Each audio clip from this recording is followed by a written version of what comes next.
পৃথিবীর দিক দিগন্তে এত মানুষের বসবাস, ডানে তাকালেও মানুষ, বামে তাকালেও মানুষ, সামনে তাকালে মানুষ, পেছনে তাকালেও মাটির নিচেও মানুষ।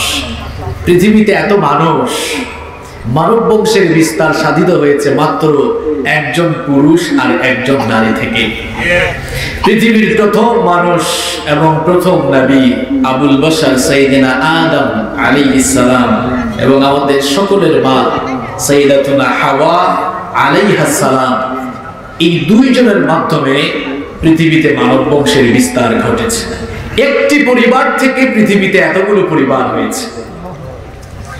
আমরা এখানে যারা বসে আছি, আমি, আপনি, আমরা সবাই প্রত্যেকেই কোনো না কোনো পরিবারের সদস্য।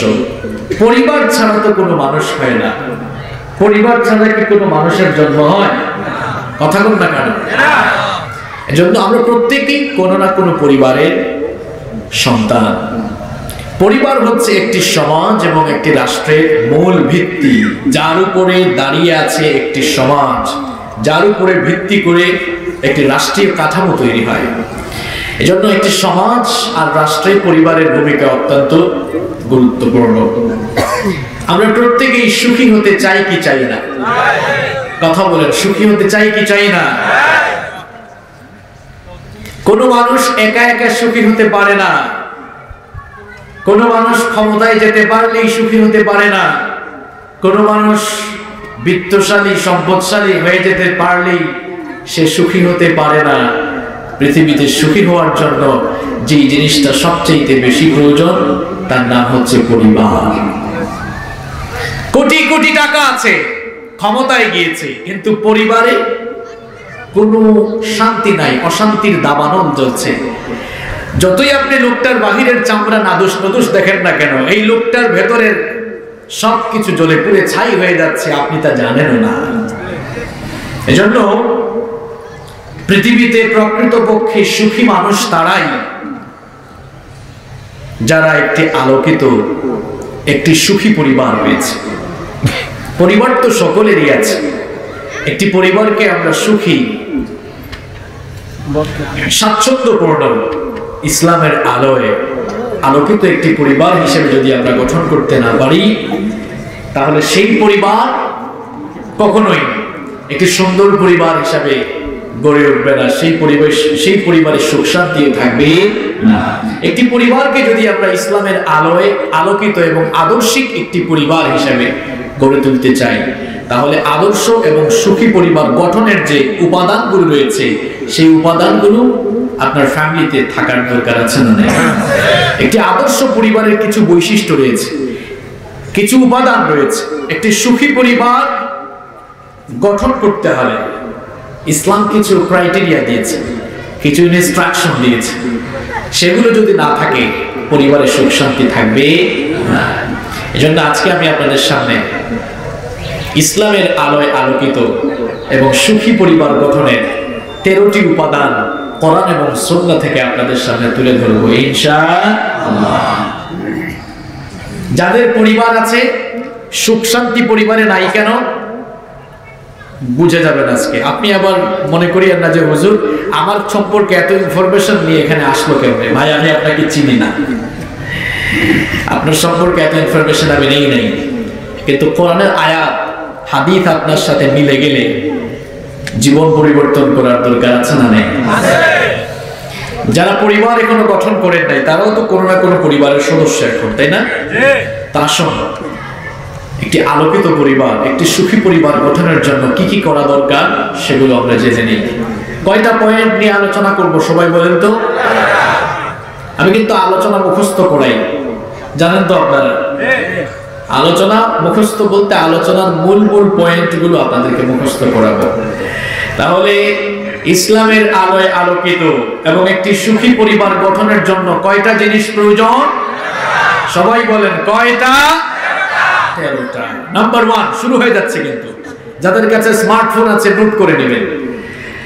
নাম্বার 1, 1 নাম্বার হচ্ছে একটি সুখী পরিবার গঠনের জন্য উত্তম জীবন সঙ্গী নির্বাচন করতে হবে। যদি ছেলে হয় তাহলে দিনদার মেয়েকে তার জীবন সঙ্গী হিসাবে নির্বাচন করবে। মেয়ে হলে দিনদার পুরুষকে জীবন সঙ্গী হিসাবে নির্বাচন করবে। যদি আপনার জীবন সঙ্গী, আপনার বেটার হাফ, আপনার স্ত্রী ভালো না হয়, মনে রাখবেন কপালে যে কত খারাপই আছে নিজেও চিন্তা করতে পারবেন না। বুখারীর বর্ণনায়, মুসলিমের বর্ণনায় হাদিস এসেছে, عن أبي هريرة رضي الله عنه عن النبي صلى الله عليه وسلم قال تنكح المرأة لأربع سيد المحدثين أبو هريرة رضي الله عنه হাদিসটি বর্ণনা করেছেন। বিশ্বনবী সাল্লাল্লাহু আলাইহি ওয়াসাল্লাম বলেছেন, লোকেরা মূলত নারীদের চারটি গুণ দেখে বিয়ে করে। জোরে কোন কয়টা? নাম্বার 1, এক নাম্বার হচ্ছে লিমানিহা, মেয়ের ধন দৌলত, মেয়ের বাবার ধন দৌলত। 2 নাম্বার হলো ওয়ালি হাসবিহা, মেয়ের বংশমর্যাদা।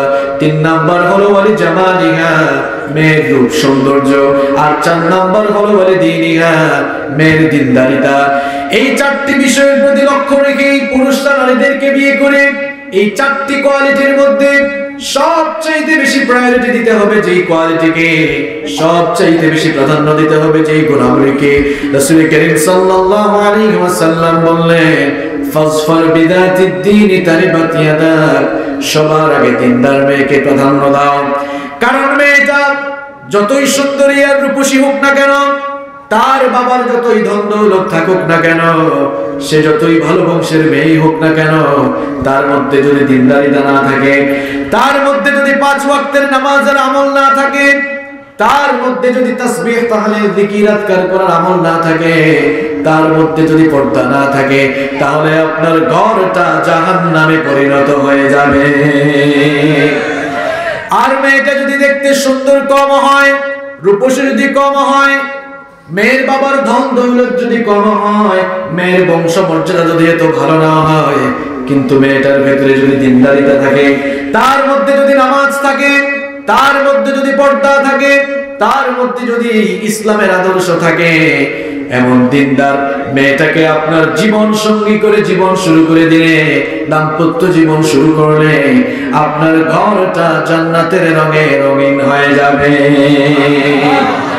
ইবনে মাজার বর্ণনায় বিশ্বনবী সাল্লাল্লাহু আলাইহি ওয়াসাল্লাম বললেন, আদ-দুনিয়া কুল্লুহা মাতা ওয়া খায়রু মাতা'আদ দুনিয়া আল-মারআতুস সালিহা। দুনিয়ায় দু চোখ মেলে যা কিছু দেখো, দুনিয়ার সবকিছুই হলো সম্পদ, আর দুনিয়ার সকল সম্পদের মধ্যে নেককার নারী হচ্ছে সর্বশ্রেষ্ঠ সম্পদ। আপনার গাড়ি, বাড়ি, ইন্ডাস্ট্রি, পাওয়ার সব আছে, কিন্তু কপালে যদি দিনদার মহিলা না থাকে, দুনিয়ার শ্রেষ্ঠ সম্পদটাই আপনার হাতছাড়া হয়ে গেল। ঠিক কি না? আপনার স্ত্রী যদি দিনদার হয়, আপনি বাহিরে থেকে, অফিস থেকে, ব্যবসা প্রতিষ্ঠান থেকে কখন বাসায় আসবেন, আপনার ওয়াইফ আগে থেকেই রেডি হয়ে থাকবে। সে জানে আপনি কখন আসবেন। কলিং বেল দেওয়ার আগেই দেখবেন দরজায় দাঁড়িয়ে আছে। বাসায় ঢোকার পর আপনি তো ফ্রেশ হবেন, ওয়াশরুমে যাবেন, বাথরুমে যাবেন, আপনার স্ত্রী আপনি আসার আগেই বাথরুমটাকে, ওয়াশরুমটাকে এত সুন্দর করে পরিষ্কার করে রাখবে, ভেতরে ঢুকলে মনে হবে এখানেই ঘুমায় যায়। কিছু বাথরুম এরকম আছে না? নাই? বাথরুম থেকে বের হওয়ার পর বাহিরে ছিলেন, ক্ষুধা লেগেছে, আপনি কি কি খেতে পছন্দ করেন, আপনার বউটা যদি দিনদার হয়, দেখবেন ডাইনিং টেবিলে সব আগে থেকেই সুন্দর করে সাজিয়ে রেখেছে। খাওয়া দাওয়া করার পর আপনি একটু কোল্ড ড্রিঙ্কস পছন্দ করেন, কফি খেতে আপনি পছন্দ করেন, বলা লাগবে না, দেখবেন আগে থেকেই আপনার জন্য বানিয়ে নিয়ে এসেছে। আর যদি দিনদার না হয়, অবস্থা বিপরীত, কলিং বেল আপনার প্রিয়তমা স্ত্রী খুলবে না, কাজের বুয়া কিংবা কাজের ছেলে খুলে দেবে। বাথরুম বেশি একটা ভালো থাকবে না, প্রচন্ড ক্ষুধা নিয়ে এসেছেন, পছন্দের মেনু ডাইনিং টেবিলে থাকবে না। আর কফি যদি খেতেও চান, বউ বলবে আমার প্রোগ্রাম আছে, কিংবা কাজের বুয়াকে বলবে, এই তোর বসকে, তোর স্যারকে একটু কফি বানিয়ে দেয় তো। ঠিক কি না? নেককার স্ত্রী একজন পুরুষের জন্য, একজন স্বামীর জন্য দুনিয়ার সবচাইতে সেরা সম্পদ। কত মানুষ আমরা দেখেছি কোটি কোটি টাকার মালিক, কত ক্ষমতার মালিক, কিন্তু ঘরে গেলে বউ তাকে জুতা দিয়া পিটায়। লক্ষ্মীপুর এরকম নাই? এই লোকটা কি সুখী? আমার নিজের চোখের দেখা, আমার পরিচিত হাই স্কুলের মাস্টার, ঘরে গেলে বউ তাকে জুতা দিয়া পেটায়, নিজের চোখের দেখা।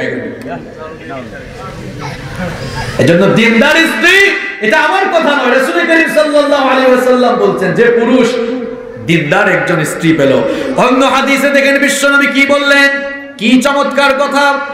মান রাযাকাহুল্লাহু ইমরাআতান সালিহা ফাকাদ আ'ানাহু আলা শাতরি দীনি।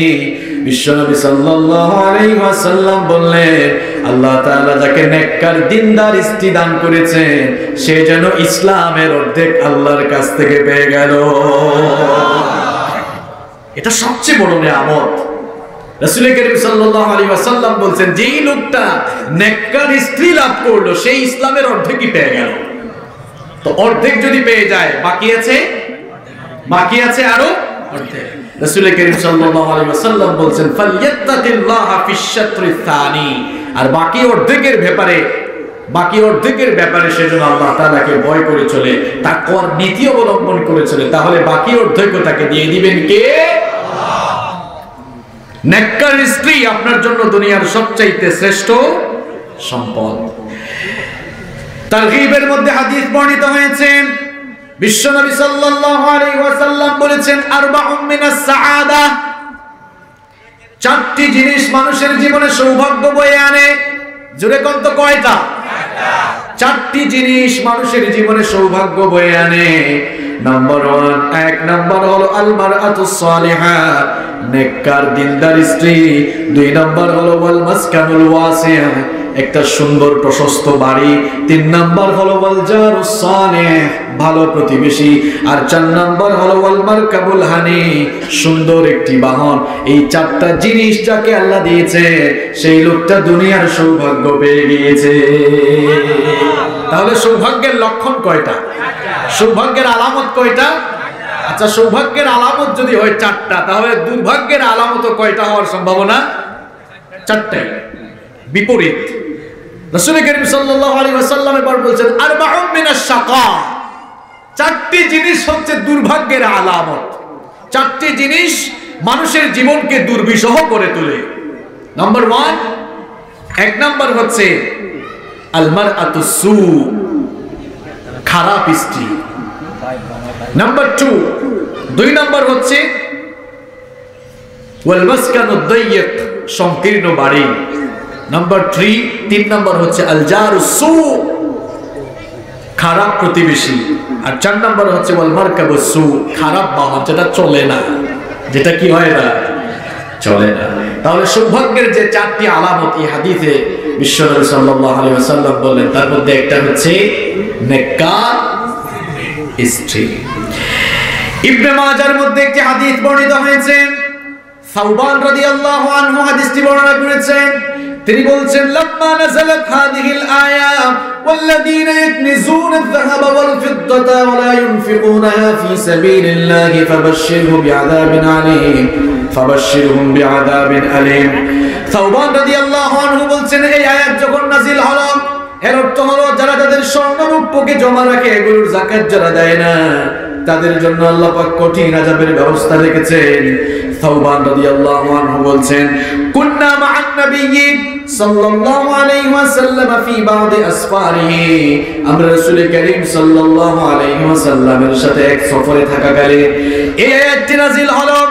আমরা তখন রাসূল করিম সাল্লাল্লাহু আলাইহি ওয়াসাল্লামকে প্রশ্ন করলাম, লাউ আলিমনা আইয়ুল মালি খায়রুন ফানাত্তাখিদাহু, ওগো আল্লাহর নবী, আমরা যদি জানতে পারতাম কোন সম্পদ মানুষের জন্য সবচাইতে দামি সম্পদ, শ্রেষ্ঠ সম্পদ, তাহলে সেই সম্পদ অর্জনের জন্য আমরা প্রচেষ্টা চালাতাম, সেই সম্পদ অর্জনের প্রয়াস আমরা চালাতাম।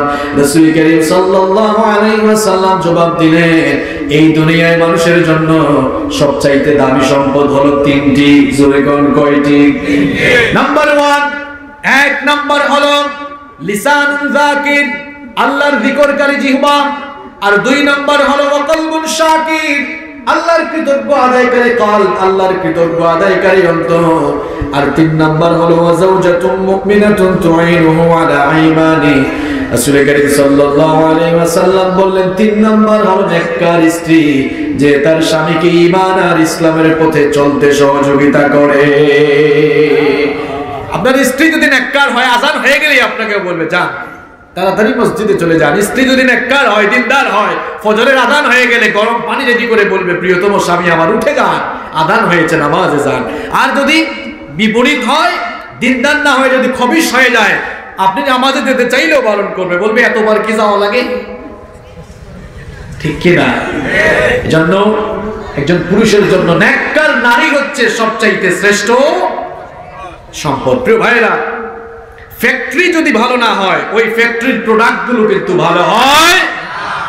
কথাটা আবারও রিপিট করছি, ফ্যাক্টরি যদি ভালো না হয়, ওই ফ্যাক্টরিতে উৎপাদিত কোনো পণ্য ভালো হবার কথা নয়। আপনার স্ত্রী আপনার সন্তান উৎপাদনের কারখানা, এই স্ত্রী যদি ভালো না হয়, আপনার বংশধর, আপনার সন্তানগুলো কিন্তু ভালো হবে না। এটা কোরআন যেমন বলছে, আধুনিক বিজ্ঞানও কোরআনের সাথে তা স্বীকার করে নিয়েছে। হিউম্যান এমব্রায়োলজি, ভ্রূণ তত্ত্ব নিয়ে যারা রিসার্চ করেছেন, তারা বলছেন a child gets hearing before 16 weeks of birth। একটি শিশু পৃথিবীতে আসার আগে, মায়ের পেটে থাকাকালীন জন্মের 16 সপ্তাহ অর্থাৎ 4 মাস আগে থেকেই মায়ের পেটে থাকাকালীন সে শুনতে পায়। সুবহানাল্লাহ, বাড়ি গিয়ে বলি কি চমৎকার কথা। পৃথিবীতে আসার আগে, মায়ের পেটে থাকাকালীন, জন্মের 4 মাস আগে সন্তান মায়ের পেটে শুনতে পায়। আপনারা বলবেন হুজুর তাহলে বিজ্ঞান তো অনেক এগিয়েছে।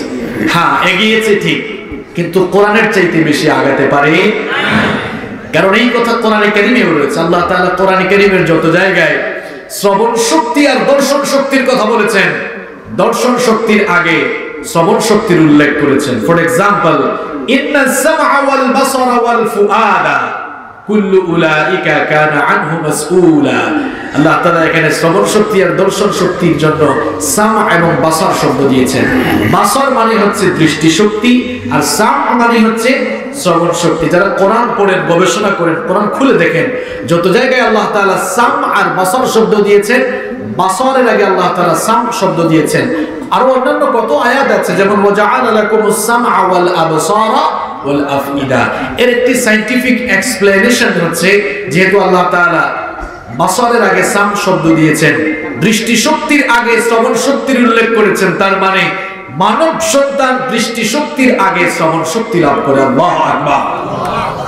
তো মায়ের পেটে থাকাকালীন সন্তান যেহেতু শুনতে পায়, আপনার ফ্যাক্টরিটা যদি খারাপ হয়, বউ যদি দিনদার না হয়, সন্তান থেকে পেটে নিয়ে সারাদিন হিন্দি সিরিয়াল দেখে, সারাদিন নাটক দেখে, সিনেমা দেখে, সন্তান পেটের ভেতর থেকে ওই সাউন্ড গুলো শুনে, বিশ্বাস করেন ওই ফ্যাক্টরির ভেতর থেকে এই সন্তানগুলো বের হয়ে কোরআনওয়ালা হবে না, নামাজি হবে না, নাটক আর সিনেমার পাগল হবে, কারণ পেটের ভেতরে তো ওইগুলাই বেশি শুনেছে। আর যদি স্ত্রীটা দিনদার হয়, আপনার সন্তানকে পেটে ধারণ করে নামাজ আদায় করবে, কোরআন তেলাওয়াত করবে, তাসবিহ, তাহলিল, জিকির, আজকার করবে। আপনার সন্তান পেটের ভেতরে জিকির, আজকার, তাসবিহ, তাহলিল আর কোরআনের সাউন্ড শুনবে। দুনিয়াতে আসার পর কোরআনের জন্য পাগল পড়া হয়ে আবু বকর আর ওমরের মতো চরিত্রবান হওয়ার চেষ্টা করবে। এজন্য সুখী পরিবার গঠনের জন্য প্রথম এবং প্রধান উপাদান হচ্ছে উত্তম জীবন সঙ্গী নির্বাচন করে পরিবার কিংবা দাম্পত্য জীবন শুরু করা। প্রিয় যুবক আর তরুণ ভাইরা যারা বিয়ে করেন নাই, শুধু সুন্দরী নারী দেখলেই দৌড় দিয়েন না। সুন্দরী একটা মেয়ে পাইলে ইস মাথায় হাত দিয়ে দৌড়ানো শুরু করে দিয়েন না। মেয়েটার ভেতরে নামাজ আছে কিনা, পর্দা আছে কিনা, দিনদারিতা আছে কিনা, এগুলো দেখে যদি কোনো মেয়েকে আপনি চুজ করেন, আপনার ঘরটাকে, আপনার পরিবার, আপনার দাম্পত্য জীবনকে জান্নাতের রঙে রঙিন করে দিবেন কি? যে সকল বাবারা মাহফিলে এসেছেন, আপনাদের ছেলে মেয়ে বিয়ে দেওয়ার ক্ষেত্রে, ছেলের ক্ষেত্রে দিনদার মেয়ে, মেয়ের ক্ষেত্রে দিনদার ছেলেকে প্রায়োরিটি দিব ইনশাআল্লাহ। আমার বোনেরা, অবিবাহিত বোনেরা যারা বাড়ি থেকে শুনছেন, পরবর্তী যারা ইন্টারনেটে শুনবেন, তাদেরকে বলছি, শুধু টাকাওয়ালা ছেলে দেখলেই দৌড় দিয়েন না। রাজনৈতিক বড় একটা পদ আছে দেখলেই ওই ছেলের জন্য পাগল হয়ে যাবেন না। ছেলেটা নামাজি কিনা, মুখে দাঁড়িয়ে আছে কিনা, ইসলাম মানে কিনা, দিনদারিতা আছে কিনা, এগুলো আগে দেখেন। এগুলো দেখার পর যদি বিয়ের সিদ্ধান্ত নেন, ছেলেটার ভেতরে দিনদারিতা থাকলে আপনি বিশ্বাস করেন আপনার ঘরটা জান্নাতের আলোয় আলোকিত হয়ে যাবে। তাহলে ইসলামের আলোয় আলোকিত এবং সুখী একটি পরিবার গঠনের জন্য সর্বপ্রথম এলিমেন্ট বা উপাদান হচ্ছে উত্তম জীবন সঙ্গী নির্বাচন করা। নাম্বার 2, কষ্ট হচ্ছে আপনাদের? এর পরবর্তী পয়েন্টগুলো কিন্তু খুব মজা, মনোযোগ বাড়াইতে হবে। নাম্বার 2 নাম্বার হচ্ছে একটি আদর্শ কিংবা সুখী পরিবার গঠনের উপাদান কিংবা একটি সুখী পরিবারের অন্যতম বৈশিষ্ট্য হচ্ছে সেই পরিবারে স্বামী স্ত্রী পরস্পরকে সম্মান করবে, সম্মানজনক আচরণ করবে, সুন্দর কথা বলবে, সুন্দর ব্যবহার করবে। আপনারা ভাবিদের সাথে ভালো আচরণ করেন তো? ভালো আচরণ করেন তো? স্ত্রীর সাথে ভালো ব্যবহার করতে হবে। কথাটা কার? সবাই তো বলে না, কথাটা কার? কোরআনে কারীমের 4 নম্বর সূরা সূরাতুন নিসা এর 19 নম্বর আয়াতের শেষাংশে আল্লাহ পাক সুন্দর করে বললেন, ওয়াশিরুন বিল মারুফ ফাইন কারিতুমুহুন্না ফাআসা আন তাকরাহু শাইআন ওয়া ইয়াজআলাল্লাহু ফীহি খায়রান কাসীরা। আল্লাহ পাক বললেন, তোমরা তোমাদের স্ত্রীদের সাথে ভালো আচরণ করো, সুন্দরভাবে কথা বলো, সুন্দর বিহেভিয়ার, সুন্দর আচরণ করো। তোমরা যদি তাদেরকে অপছন্দ করো তাহলে ভালো করে জেনে রাখো, এমন জিনিসকে তোমরা অপছন্দ করলে যার মধ্যে আল্লাহ পাক তোমাদের জন্য কল্যাণ রেখেছিলেন। কথাটা কার? আল্লাহ। যারা বউকে গালি দেন, বউকে পিটান, ভালো করে শুনেন, আল্লাহ তাআলা বলছেন তুমি তো এমন জিনিসের প্রতি দুর্ব্যবহার করলে যার মধ্যে আল্লাহ তাআলা তোমার জন্য কল্যাণ রেখেছিলেন। আল্লাহু আকবার, আল্লাহু আকবার। আপনার বউ তো আপনার জন্য নেয়ামত, কথাটা আমার না। আল্লাহ তাআলা বলছেন তোমার কল্যাণের জায়গাতেই তুমি আঘাত করছো। এজন্য নিজের স্ত্রীর সাথে ভালো আচরণ করবে। রাসূল করিম সাল্লাল্লাহু আলাইহি ওয়াসাল্লাম বললেন, খায়রুকুম খায়রুকুম লিআহলিহি আও লিআজওয়াজিহি, তোমাদের মধ্যে সেই লোকটাই সবচাইতে উত্তম যে তার স্ত্রীর কাছে সবচাইতে উত্তম। কারণ আপনি কেমন ভালো মানুষ কিংবা কেমন খারাপ মানুষ আপনার বউয়ের চাইতে এটা কিন্তু ভালো কে জানে না। এই জন্য রাসূল করিম সাল্লাল্লাহু আলাইহি ওয়াসাল্লাম বললেন, তোমাদের মধ্যে সেই লোকটাই উত্তম যে তার স্ত্রীর কাছে উত্তম। এজন্য নিজের স্ত্রীর সাথে ভালো আচরণ করুন, সুন্দর ভাষায় কথা বলুন, তাকে সময় দিন, তাকে বেশি বেশি ভালোবাসুন। স্ত্রীকে আপনি যত বেশি ভালোবাসবেন আপনার দাম্পত্য জীবনটাকে বরকত দিয়ে ভরপুর করে দিবেন কে? দাম্পত্য জীবনটা কত সুন্দর দেখেন, কত পবিত্র আর কত বরকতপূর্ণ। বিয়ের আগে কোনো মেয়ের চোখের দিকে তাকানো গুনাহ, বিয়ের আগে কোনো মেয়ের দিকে তাকালে গুনাহ হয়, কিন্তু বিয়ের পরে আপনার স্ত্রীর দিকে যতবার তাকাবেন কিংবা বিয়ের পরে আপনার স্ত্রীর সাথে একসাথে ঘুমালে আমল নামায় সওয়াব দেন কি? কি পবিত্র এক সম্পর্ক, তাকালেও সওয়াব, টাচ করলেও সওয়াব। সুবহানাল্লাহ। এজন্য আপনি আপনার স্ত্রীকে বেশি বেশি ভালোবাসুন, প্রত্যেকদিন কয়েক শতবার আই লাভ ইউ বলুন। হাসলেন কেন? অন্য মেয়েকে দেখলে তো তাকায় থাকেন, নিজের মুখে তো সারাদিন একবারও আই লাভ ইউ বলেন না। ভালোবাসা বাড়বে কেমনে? আপনার ঘরে মহব্বত ভালোবাসা পয়দা হবে কেমনে? রাসূলের বায়োগ্রাফি পড়ে দেখেন, রাসূলের জীবনী পড়ে দেখেন, কত রোমান্টিক তিনি ছিলেন। আম্মা জান আয়েশা রাদিয়াল্লাহু আনহা বলেছেন, আমার নবী আমাকে আদর করে মাঝে মাঝে আয়েশ ডাকতেন, মাঝে মাঝে হুমায়রা ডাকতেন। হুমায়রা মানে হচ্ছে আমার লাল সুন্দরী বউ। সুবহানাল্লাহ পড়েন। কি রোমান্টিক! আপনি কি আপনার বউকে কখনো প্রিয়তমা, আমার সুন্দরী বউ, আমার প্রিয়তমা দেখেছেন কখনো? মুখ দিয়ে তো সুন্দর কথাও বের হয় না। এজন্য তো তরকারিতে লবণ কম হয়। তরকারি মজা হবে কেমনে? বাহিরের মেয়েকে টুনটুনি আরো কত কিছু ডাকেন আপনারা, তাই না? নিজের বুকে ডাকেন না কেন? কোনো অসুবিধা আছে? আম্মা জান আয়েশা রাদিয়াল্লাহু আনহা বলছেন, আমার নবী আমাকে আদর করে হুমায়রা অর্থাৎ আমার লাল সুন্দরী বউ হুমায়রা বলে ডাকতেন, মাঝে মাঝে আমাকে আয়েশ বলে ডাকতেন। আমার নবী আমাকে এত চমৎকার করে সময় দিতেন। আমার নবী মাঝে মাঝে আমার কোলে মাথা রেখে আমাকে গল্প শোনাতেন। ভাবির কোলে মাথা রেখে আপনারা গল্প শোনান তো? হাসেন কেন? এগুলো কি হাসির কথা বলেছি? আপনার ফ্যামিলিতে সুখ শান্তি আসবে কেমনে? আপনি তো রোমান্সের রও জানেন না। আম্মা জানা আয়েশা রাদিয়াল্লাহু আনহা বলছেন, বিশ্বনবী সাল্লাল্লাহু আলাইহি ওয়াসাল্লাম চাঁদনি রাতে আমাকে নিয়ে ঘর থেকে বের হলেন। বললেন, ওগো আয়েশা, চলো দেখো আজকের রাতটা বড় সুন্দর, চলো আজকে রাতের কিছু অংশ আমরা ঘরের বাইরে আমরা একটু বিনোদন করে সময় কাটাই। আম্মা জানা আয়েশা রাদিয়াল্লাহু আনহা বলেন, বিশ্বনবী সাল্লাল্লাহু আলাইহি ওয়াসাল্লাম আমাকে নিয়ে ঘরের বাইরে বের হয়ে বললেন, আয়েশা গো, চলো আজ আমরা একটু দৌড় প্রতিযোগিতা করি, দেখি দৌড়িয়ে তুমি ফার্স্ট হতে পারো নাকি আমি ফার্স্ট হতে পারি।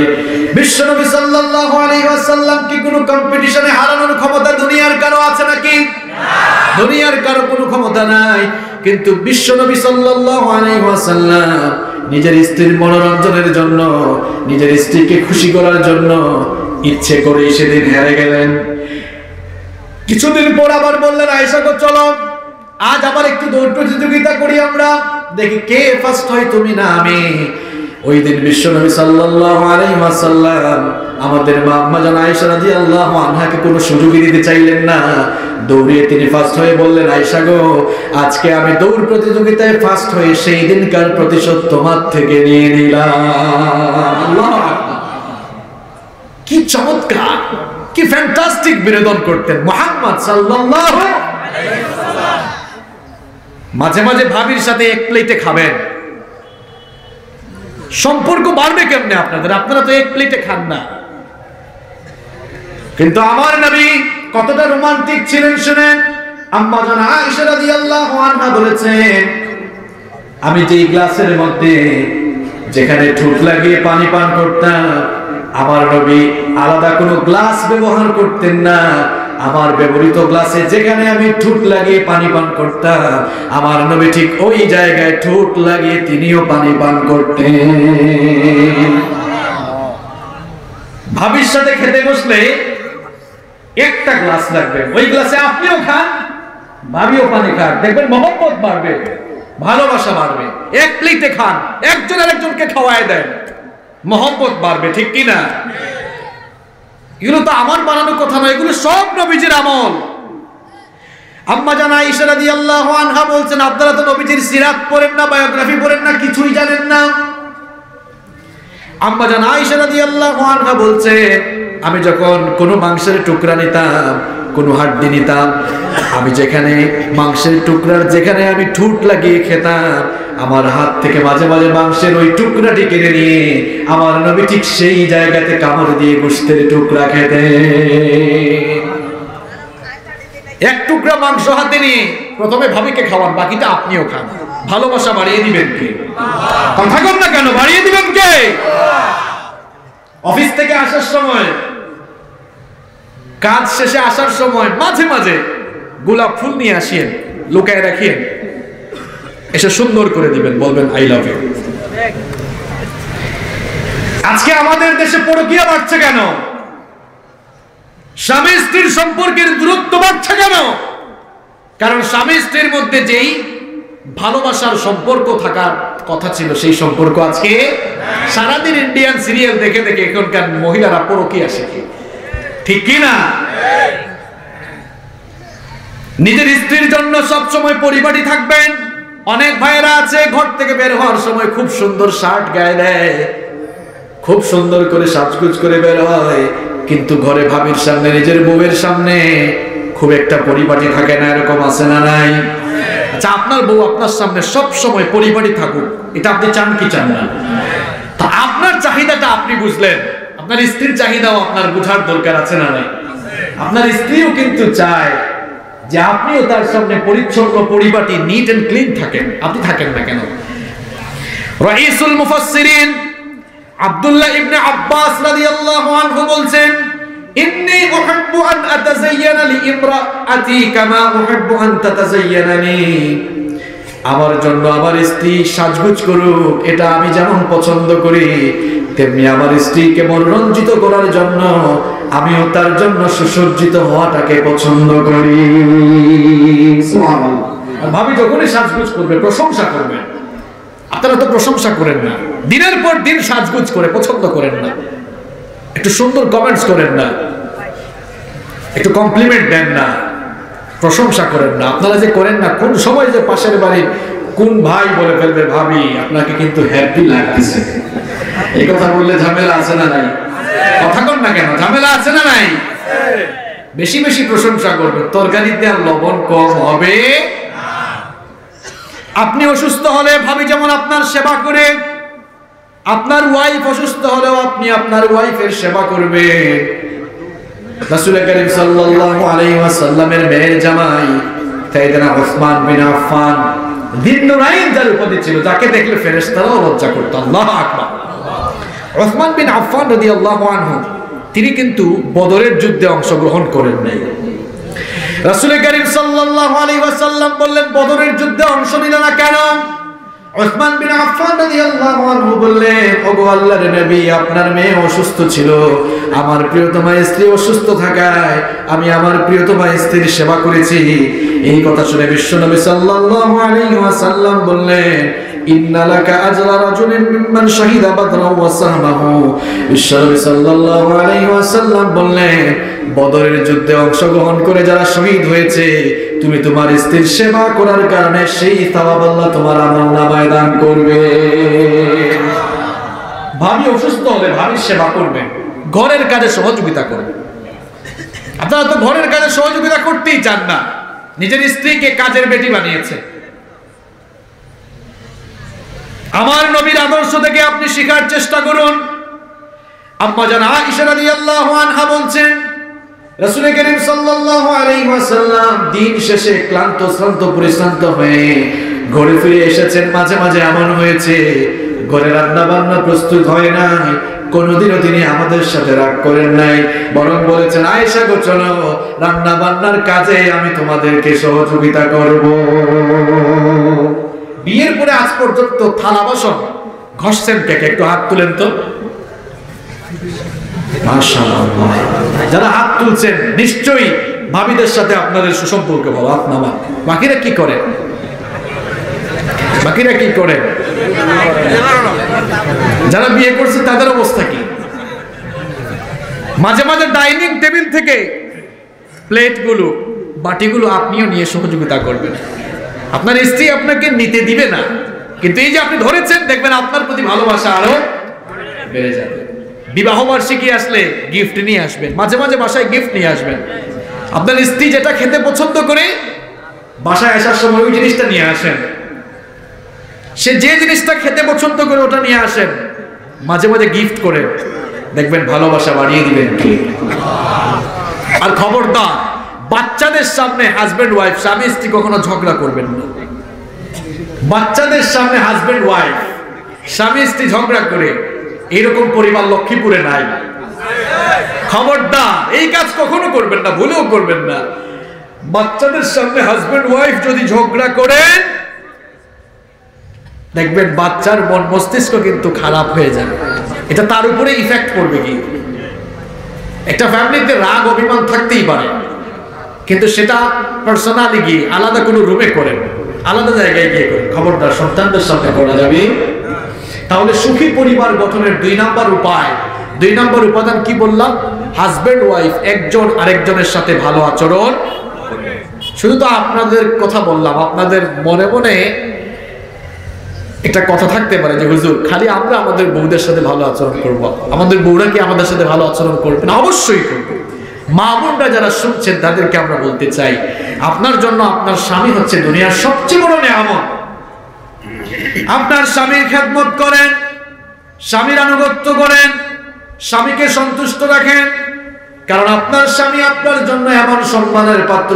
ইবনে মাজায় হাদিস বর্ণিত হয়েছে, বিশ্বনবী সাল্লাল্লাহু আলাইহি ওয়াসাল্লাম বলেছেন, লাউ কুনতু আমিরান আহাদান আন ইয়াসজুদা লি আহাদিন লা আমারতুল মারআতা আন তাসজুদা লি যাওজিহা।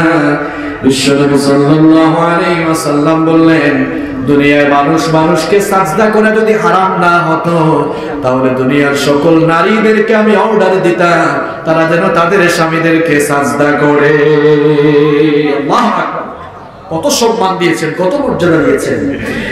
আমার রাসূল করিম সাল্লাল্লাহু আলাইহি ওয়াসাল্লাম বললেন, ওয়ালা তুআদ্দিল মারআতু হাক্কা রাব্বিহা হাত্তা তুআদ্দি হাক্কা যাওজিহা।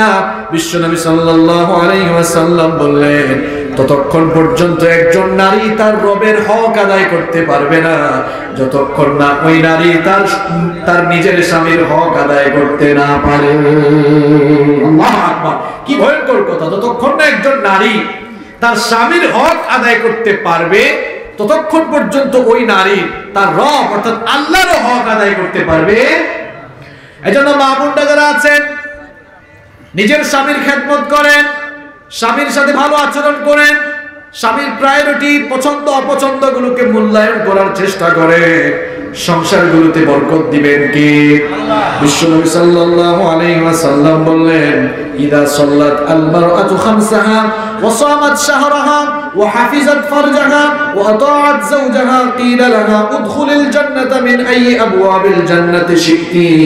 বিশ্বনবী সাল্লাল্লাহু আলাইহি ওয়াসাল্লাম বলেছেন, যে নারী 5 ওয়াক্ত সালাত আদায় করবে, রমজান মাসের রোজা রাখবে, নিজের সতীত্ব নিজের চরিত্রের হেফাজত করবে, আর যারা তাদের স্বামী দ্বারা আনুগত্য করবে, কিয়ামতের দিন সেই নারী জান্নাতের যে কোনো দরজা দিয়ে জান্নাতে ঢুকতে পারবে। এজন্য মা বোনেরা স্বামীর খেদমত করুন, স্বামীর পছন্দ অপছন্দ গুলোকে মূল্যায়ন করুন। আপনার স্বামী তো আপনার জন্য জান্নাত, স্বামীকে সন্তুষ্ট করুন, স্বামী আপনার জন্য বড় নিয়ামত। তাহলে প্রিয় ভাইয়েরা, সুখী পরিবার গঠনের জন্য 1 নম্বর উপাদান কি বলেছিলাম? উত্তম জীবন সঙ্গী নির্বাচন করা। আর 2 নম্বর কি বললাম? স্বামী স্ত্রী পারস্পরিক সুন্দর আচরণ করা। এবার আসেন নাম্বার 3। 3 নম্বর হচ্ছে একটি সুখী বা আদর্শ পরিবারের 3 নম্বর বৈশিষ্ট্য হচ্ছে সেই পরিবারের মধ্যে সালামের প্রসার থাকা, সালামের পরিবেশ থাকা। কি থাকা? পরিবারে সালাম দেন তো আপনারা? ভাবিকে সালাম দেন আপনারা বাসায় গেলে? সবাই তো বললেন না। ভাবিকে বাসায় গেলে সালাম দেন? আরে কথা তো আমার নয়। কোরআনে কারীমের 24 নম্বর সূরা সূরাতুন নূরের 61 নম্বর আয়াতের শেষাংশে আল্লাহ পাক সুন্দর করে বললেন, ফাইদা দাখালতুম বুয়ুতান ফাসাল্লিমু আলা আনফুসিকুম তাহিয়াতাম মিন ইনদিল্লাহি মুবারাকাতান তাইয়্যিবা কাযালিকা ইউবাইয়িনুল্লাহু লাকুমুল আয়াতি লাআল্লাকুম তা'কিলুন। আল্লাহ পাক বললেন, যখন তোমরা তোমাদের নিজেদের ঘরে প্রবেশ করবে, ঘরে প্রবেশের সময় সালাম দাও। জোরে বলেন, কি দাও? সালাম দাও। এটা আল্লাহ তাআলার পক্ষ থেকে শেখানো বরকতময় এবং পবিত্র অভিবাদন। ঘরের মধ্যে সালাম দাও। ঘরে গিয়েছেন, ভাবিকে সালাম দেন।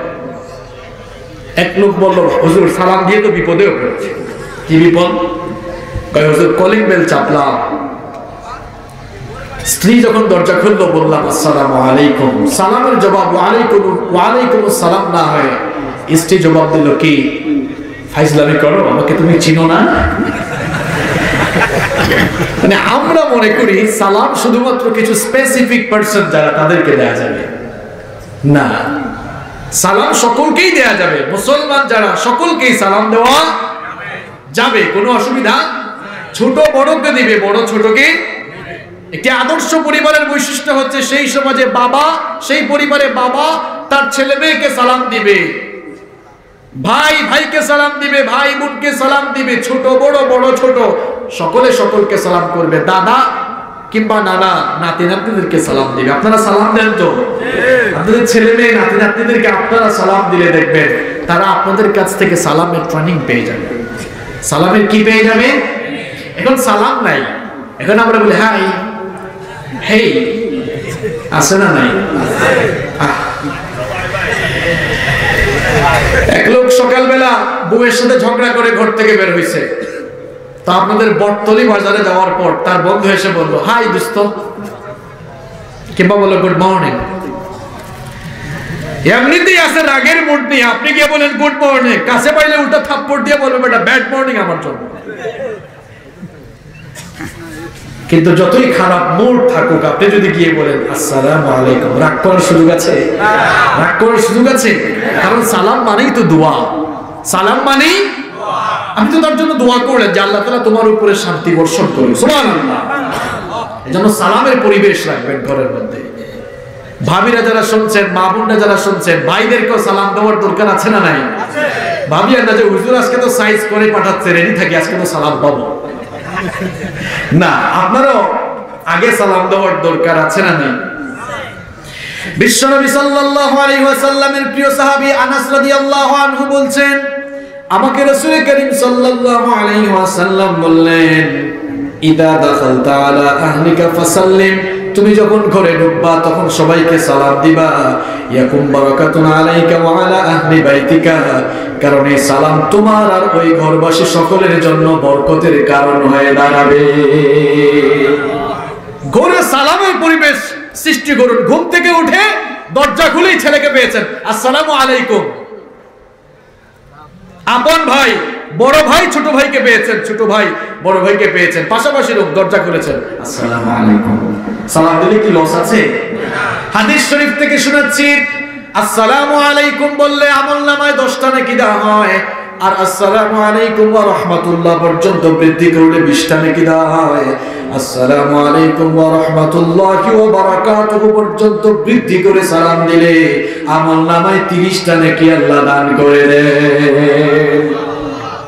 তাহলে যত বেশি সালাম দিবেন আপনার নেকির পাল্লা তত বেশি ভারী হবে নাকি হালকা হবে? সালাম দিবেন তো আপনারা। তাহলে একটি ইসলামী, একটি আদর্শ সুখী পরিবারের 3 নাম্বার বৈশিষ্ট্য হচ্ছে সেই পরিবারে কি থাকা? সালাম থাকা। নোট করে নেন। নাম্বার 4, 4 নাম্বার হচ্ছে আনতাজআলাল বাইতা মাকানাল লিযিকরিল্লাহ। একটি ইসলামী পরিবার, একটি আদর্শ পরিবার, একটি সুখী পরিবারের 4 নাম্বার বৈশিষ্ট্য হচ্ছে সেই ঘরের মধ্যে আল্লাহর জিকিরের পরিবেশ থাকবে। সুবহানাল্লাহ। সেই ঘরে সব সময় জিকির চলবে, তাসবিহ চলবে, তাহলিল চলবে, সব সময় কোরআনের তেলাওয়াত চলবে। যেই ঘরে কোরআন তেলাওয়াত হয় না, রাসূলের ভাষায় সেই ঘরটা হচ্ছে কাল বাইতুল খারাব, বিরান বাড়ি। বিরান বাড়ি বুঝেন তো আপনারা? হ্যাঁ, ছাড়া বাড়ি। রাইট। ছাড়া বাড়িতে কি কোনো মানুষ থাকতে পারে? ওখানে পোকামাকড়, সাপ, বিচ্ছু থাকতে পারে, কিন্তু মানুষ বসবাস করতে পারে। রাসূল করিম সাল্লাল্লাহু আলাইহি ওয়াসাল্লাম বললেন, যেই বাড়িতে কোরআন নেই, যেই পরিবারে কোরআন নেই, কোরআন নেই বলতে আপনারা বলবেন হুজুর কোরআন তো আছে, কোরআন নেই বলতে কোরআনের তেলাওয়াত নেই, সেই বাড়িটা হচ্ছে কাল বাইতুল খারাব, বিরান বাড়ি, ছাড়া বাড়ি। আপনার ঘরের মধ্যে শান্তি নাই, শান্তি আসবে কেমনে? আপনার ঘরে তো কোরআনের তেলাওয়াত নাই। ঘরের মধ্যে ঢুকে দেখি ঘরের মধ্যে উপরে তাবিজ লটকায় রেখেছে। লক্ষ্মীপুরে তাবিজ আছে না নাই? জিজ্ঞেস করলাম ঘরের উপরে তাবিজ ঝুলিয়েছেন কেন? কই হুজুর ঘরের মধ্যে শান্তি নাই, মাঝে মাঝে জিন আর ভূত আসর করে। আর আমার নবী বলছেন লা তাজআলু বুয়ুতাকুম মাকাবির। মুসলিম শরীফের হাদিস। বিশ্বনবী সাল্লাল্লাহু আলাইহি ওয়াসাল্লাম বললেন তোমরা তোমাদের ঘরটাকে কবর বানিয়ে ফেলো না।